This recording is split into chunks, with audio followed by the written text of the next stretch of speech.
What's up YouTube, Adam here, and in this video I'm only bringing you my full review of this, and this is the Sony Xperia Z1. Now it feels just a small period of time since they brought out their first flagship of the year, the Xperia Z, but literally within just a few months they brought out this, the Xperia Z1, with a huge spec bump and a whole bunch of new changes. Now this can be looked upon as a good thing that Sony are consistently bringing out brand new products, but if I'd gone out and bought the Xperia Z and this came out just a few months later, I might be just a little bit annoyed. But anyway, before we get into the review, just to let you know, I bought this and most of my smartphones from buymobiles.net. They're an absolutely fantastic company with great prices on smartphones and all of your contracts as well, so check them out, buymobiles.net. Now into the review, and let's start off with the build quality and also the design.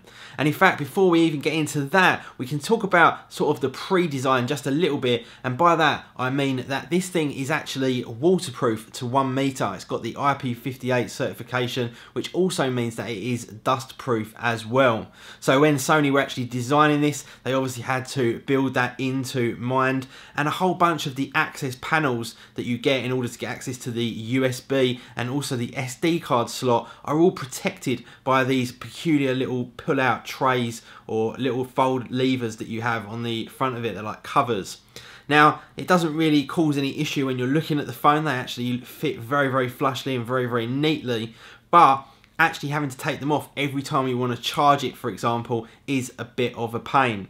Now the headphone jack is completely exposed, so they must have waterproofed that internally, so that's not quite so much of an issue, but for me it really is a little bit of a pain when pulling out these panels. Now in addition to this, in terms of the way they've had to design it, because they've made it IP58 certified and given it that water and dust proof certification, they've also had to put something on the screen and also on the speaker to provide that certain level of waterproofness and dust proofness. Now what that actually means in turn is that this screen, although absolutely fantastic when you're looking at it straight on, really does kind of deteriorate as you change the viewing angles. And also in addition to that, the speaker is absolutely horrendous on the Xperia Z1. It really isn't very good at all. Now the screen itself, when you're looking at it full on and front on, it really does look absolutely fantastic. They've done a great job with that full 1080p screen. But like I say, if you want to share a picture with your friend and you're looking at it at a slightly different angle, or maybe you're both watching a movie together or something like that, or even watching a movie when it's sitting flat on a desk in front of you, those viewing angles really do become quite washed out and the contrast goes quite significantly. Now in terms of build quality, the actual build quality is fantastic. All of these Xperia Z phones really do have fantastic build quality. This one, like the Xperia Z, has a full glass front and back with a full metal chassis, and that metal chassis exposes itself right the way around the exterior of the phone like a band, and when you hold it and when you feel it and when you feel the weight of it, it really does feel like an absolutely premium product, and top marks to Sony there for continuously bringing out really nicely made devices. Now, as we take a little bit of a tour around the hardware itself, on the very top we've got the 3.5mm headphone jack that, as I said earlier, is exposed. You don't have any kind of flap covering that. And then as we work our way round to the right, we have our SIM card tray. And they actually have to include a little tray with this, which is really awkward to get in and out. But luckily you only have to do that once or twice, so it's not too much of an issue. Further down that side, we've got the really nice power button. I think it's really nicely engineered and feels very high quality and responsive. Down to the volume up down buttons, which aren't quite so nice. And then we come on to the actual shortcut button for the camera itself. Now I really like this on smartphones. If you hold it down for just a couple of seconds without even having the phone on, it takes you directly into the camera, and within literally a couple of seconds you can start taking photos. Now round on the bottom we have got a lanyard strap holder, and we've also got that really quite terrible loudspeaker there on the bottom, and like I say, that probably is because they've had to cover it for that waterproof certification. Round on the left hand side we've got some kind of dock, and then also we have the micro SD card cover along with also the micro USB cover, and if we open those up we can get access to both the SD card, which you can put in up to 64 gig, and also the micro USB charging point. As we come round onto the front, we've already spoke about that screen. It is a full 1080p screen. Fantastic PPI with 441, and like I say, it has some good sides but just a few negatives as well, because probably of that IP58 certification.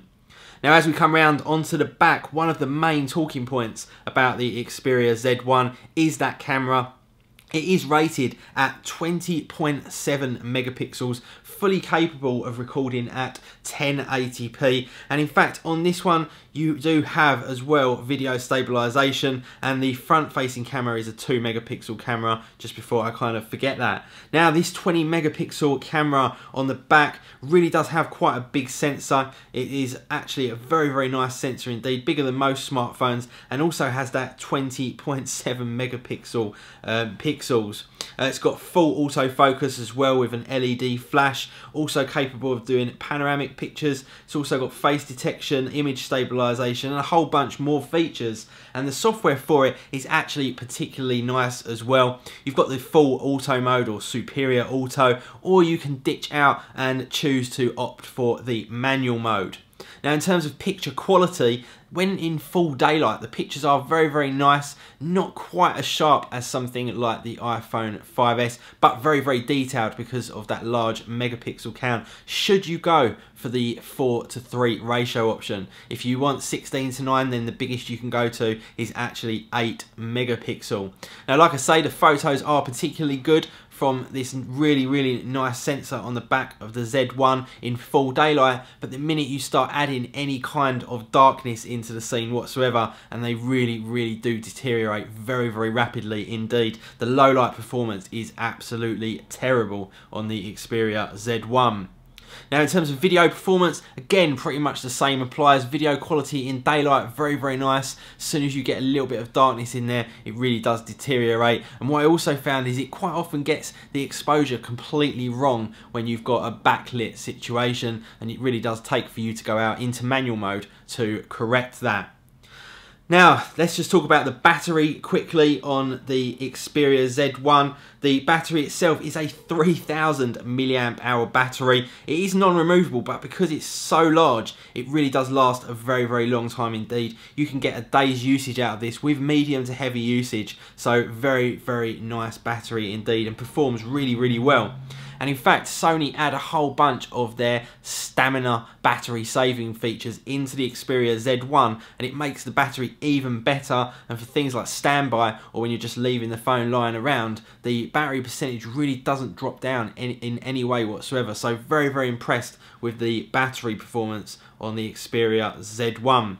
In terms of performance, this thing really does chew up most things that you throw at it. It has got the Snapdragon 800 CPU, and that's clocked at 2.2 GHz with the Adreno 330 GPU, and like I say, pretty much everything you throw at it, it absolutely obliterates. Very fast smartphone indeed. And when you in fact compare it to the actual benchmark of its little sister, the Xperia Z, it totally annihilates it, getting almost double the score. And you can kind of feel that as well when you're just navigating around and using various applications. Sony themselves put their own skin over the top of the Android 4.2.2 operating system, and it's actually probably one of my favourites apart from HTC's Sense. Definitely a lot better than the Samsung one, better than the LG one, and in fact they had some really quite cool features as well that are actually quite usable indeed. So for me, the Sony Xperia Z1, what are my overall thoughts? It's an absolutely beautiful phone. Very nice build quality. It's got a good camera, definitely not the best. Don't be fooled by that 20 megapixels, but a good camera nonetheless. The screen, very nice when you're looking at it front on. But like I say, as soon as you change the angles, not quite so good. But with absolutely fantastic battery life, which for me is a very important feature. So if you want a great phone that has absolutely fantastic battery life and you're not too worried about the bad low light performance of the camera, the bad light, speaker, or the loss of contrast when you actually look at different viewing angles, then this is an absolutely fantastic phone. And like with all Sony phones, you get great support from them, great build quality, and a nice user experience. Anyway guys, thank you very much for watching. I hope you enjoyed this video. Please do hit that like button for me. It really does help me out. If you're not subscribed, make sure you hit that subscribe button for loads and loads more reviews like this. And I will see you all in the next one. See ya.